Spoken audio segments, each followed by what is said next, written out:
Ito,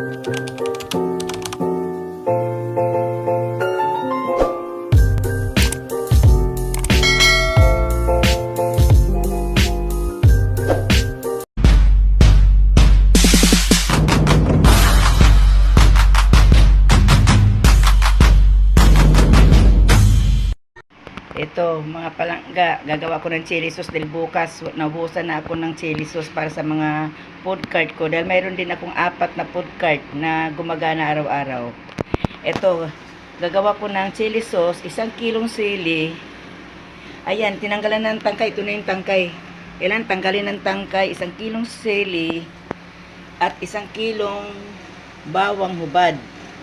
Ito, bago namin gigilingin, huhugasan ko muna at patutuyuin siya. Pero ito ang ginagamit namin mga palangga dahil dati blender. Naka-3 blender na ako, laging nasisira. Mas maganda ito at medyo pang matagalan talaga ito. Ito yung ginagamit ko nung araw dahil nagkakatay ako ng baboy.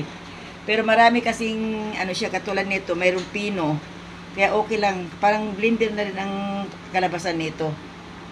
Ito hugasan muna namin at mamaya gigilingin pagka natuyo na siya.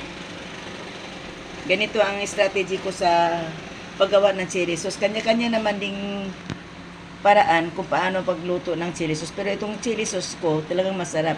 Maraming nagsasabi na masarap talaga. Ito yung hinahabol ng mga customer namin, yung paggawa ko ng chili sauce masarap daw.